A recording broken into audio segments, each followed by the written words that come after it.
నువ్వో రాయి నేను శిల్పి, చెక్కుతున్నంతసేపు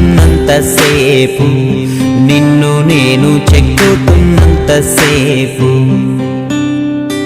ఆ తరువాత